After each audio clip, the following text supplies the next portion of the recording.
See it on my face, I made up my mind. Not another day, you're on borrowed time. Let me get away, yeah I'm running, yeah I'm running.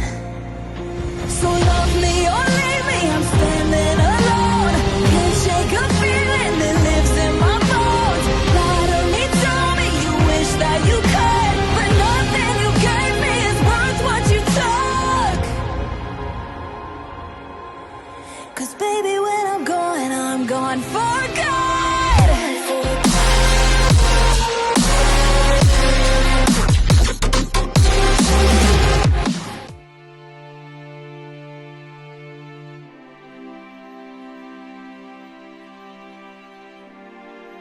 Melanjutkan dari kisah sebelumnya. Sebelumnya ketika membicarakan Laut Pemecah Roh 7 Warna, Yao Nantian tampak ragu dan menjelaskan apa yang diketahuinya. Bukan begitu, menurut kabar yang beredar, Laut Pemecah Roh 7 Warna memang berada di wilayah itu. Namun wilayah pertemuan Dewa dan Buddha sangat luas. Daerah kekuasaan Buddha di dalamnya pun sangat banyak. Dan ada banyak tempat yang bahkan belum pernah kukunjungi. Jika tuanku ingin mencarinya, aku Yao Nantian bersedia mengerahkan seluruh kewenanganku. Apapun caranya, aku pasti akan menemukannya. Saat berbicara, Yao Nantian terus menundukkan kepala. Dia adalah orang cerdas dan sangat sadar bahwa dalam situasi sekarang, dia tidak boleh menunjukkan sedikitpun niat menyimpang. Jika tidak, dia akan langsung dibunuh oleh Xiaoyan. Apakah kau yakin kami berdua tidak akan ditekan oleh cahaya Buddha penekan iblis, lalu disegel atau dibinasakan begitu memasuki wilayah pertemuan Dewa dan Buddha? Hesian Ren memandang Yao Nantian dan bertanya dengan suara dalam. Begitu kata-kata itu diucapkan, Xiaoyan langsung menoleh. Tatapannya tertuju pada Yao Nantian dan niat membunuh melintas di matanya. Wajah Yao Nantian seketika berubah. Kepanikan tampak di matanya dan dia buru-buru menjawab, "Tuanku, tidak perlu khawatir. Aku bisa menjamin keselamatan kalian berdua. Aku Yao Nantian sama sekali tidak berani memiliki niat lain, apalagi menjebak tuanku." Tubuh Yao Nantian menegang, keringat dingin mengalir deras. Entah dia benar-benar takut atau hanya berpura-pura. Setidaknya dari penampilannya saat ini tidak terlihat ada kejanggalan. Namun pertanyaan Hesian Ren barusan justru membuat Xiaoyan semakin waspada. Setiap dunia memiliki aturan yang berbeda-beda. Dan struktur kehampaan di tiap dunia juga tidaklah sama. Nebula-nebula raksasa bermunculan di sekitar mereka. Tak terhitung jumlahnya bintang berkumpul menjadi satu. Tersusun rapi dengan cara yang mencengangkan dan pemandangan ini sungguh mengguncang hati. Hesian Ren sama sekali tidak memperdulikan Yao Nantian. Dia mengeluarkan peta inti dunia milik Si Tianxuan lalu menunjukkan nebula terbesar dan paling dominan di antaranya. Itulah wilayah pertemuan Dewa dan Buddha, pusat keberadaan dunia Si Tianxuan. Sekaligus tempat berkumpulnya para ahli yang tak terhitung jumlahnya. Ruang antar bintang di wilayah itu tidak terhitung jumlahnya. Meskipun Yao Nantian telah mencapai tingkat kelima, namun masih banyak wilayah yang belum pernah dia jelajahi. Dari situ sudah bisa dilihat bahwa bukan hanya jumlah ruang bintangnya yang sangat banyak, tetapi strukturnya juga sangat kompleks. Saat ini Hesian Ren telah mengaktifkan kompas menembus langit dan terus melintasi kehampaan. Meski kecepatannya tidak dapat dibandingkan dengan jiwa ilusi milik Xiaoyan, tetap saja kecepatannya sungguh mencengangkan. Saudara Xiaoyan, ada pelelangan besar Dewa Iblis yang akan segera dimulai. Kita mungkin bisa pergi ke sana terlebih dahulu untuk mengumpulkan informasi. Selain itu, mungkin ada beberapa benda yang kuperlukan. Bagaimana jika kita ke sana dulu, baru kemudian menuju wilayah pertemuan Dewa dan Buddha? Hesian Ren memandang Xiaoyan dan berbicara perlahan. Setelah meninggalkan dunia Sanhai, kondisi dunia Si Tianxuan masih sepenuhnya diselimuti kabut ketidakpastian. Meskipun Yao Nantian telah dikendalikan oleh Xiaoyan hingga hidup dan matinya berada di tangannya, kehati-hatian tetap diperlukan. Terlebih lagi dia pernah bersekongkol dengan Master Void dan ikut memburu Xiaoyan hingga ke dunia Sensi dan Sanhai. Orang seperti itu jelas tidak bisa dipercaya. Apapun yang dia katakan, Xiaoyan tidak akan pernah sepenuhnya mempercayainya. Namun tepat saat Xiaoyan hendak menyetujui usulan He Xianren, sebuah gelombang aneh tiba-tiba muncul dari kehampaan dunia. Kekuatan jiwa Xiaoyan langsung bereaksi. Gelombang itu berasal dari topeng 9 mata sang pemusnah. Pada saat yang sama pertemuan sang pemusnah telah dibuka. Tentu saja pertemuan ini bukanlah pertemuan biasa. Biasanya selain membicarakan tindakan-tindakan gila mereka dalam merusak dunia, pertemuan itu nyaris tidak memiliki makna lain. Para sang pemusnah itu bertingkah seperti orang gila dan mustahil menebak apa yang sebenarnya ingin mereka lakukan. Namun jika Xiaoyan tidak menghadiri pertemuan ini, kecurigaan pasti akan muncul. Kebetulan Xiaoyan juga ingin memastikan satu hal. Apakah penguasa ilusi mimpi merupakan sosok bertopeng 4 mata? Jika iya, maka satu kesimpulan bisa dipastikan, bahwa sang pemusnah sebenarnya dapat dibunuh.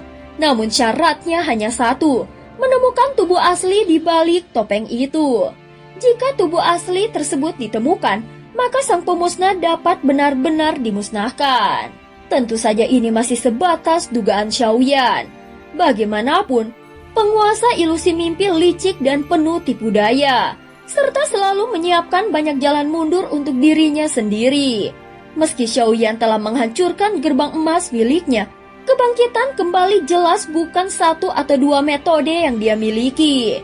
Terlebih lagi selama ini dia bersembunyi di dalam gerbang emas.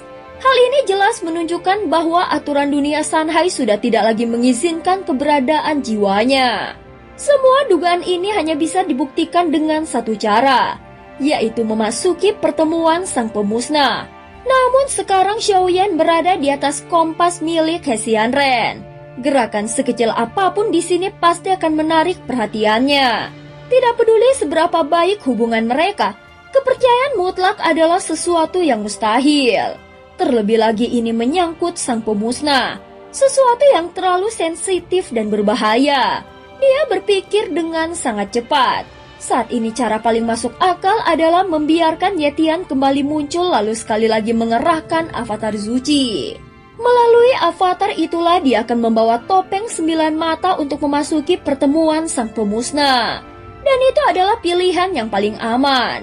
Begitu dia mengangkat tangan, bendera penekan jiwa pun berputar. Seluruh pecahan jiwa yang sebelumnya terkumpul langsung lenyap menjadi abu. Yang tersisa hanyalah Yetian jiwa utama serta sisa jiwa asal.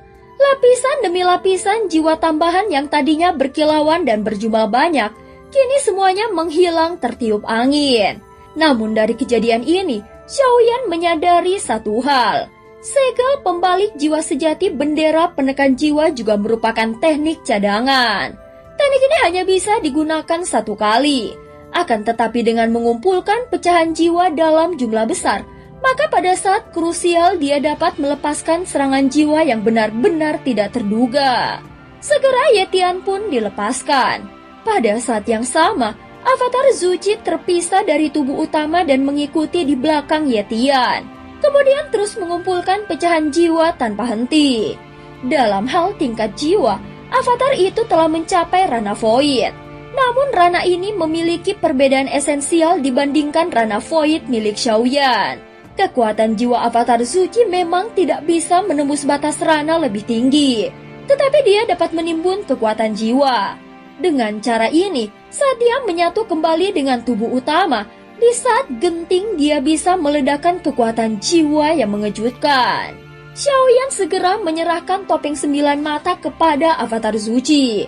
Setelah meninggalkan bendera penekan jiwa, Yetian berubah menjadi awan hitam pekat dan melesat ke dalam kehampaan.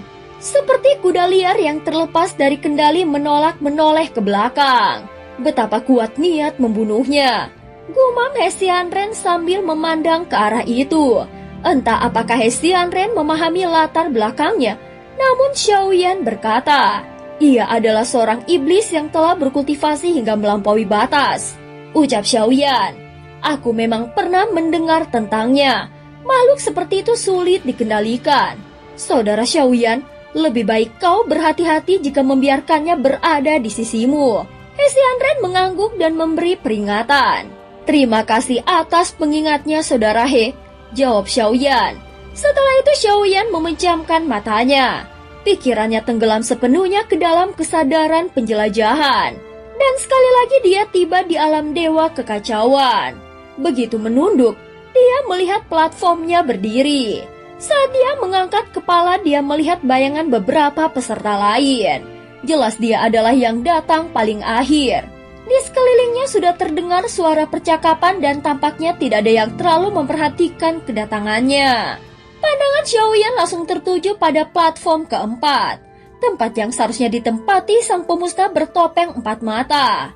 Benar saja, platform itu telah kosong. Kali ini sang pemusnah bertopeng 4 mata tidak menghadiri pertemuan. Ini berarti dia benar-benar telah menerima luka berat. Tanpa pelindung gerbang emas, kemungkinan besar dia akan lenyap sepenuhnya dalam waktu singkat. Dalam kondisi seperti itu, pertemuan apapun tidak lagi berarti.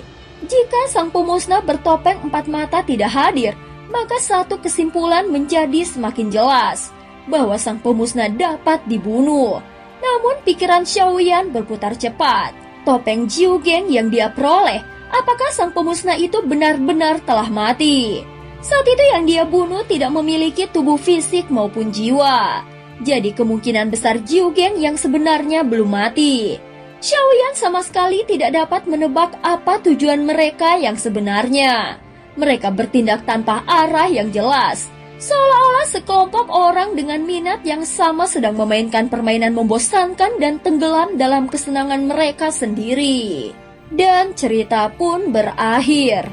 Terima kasih udah dengerin Mihu dari awal sampai akhir ya. Sampai jumpa.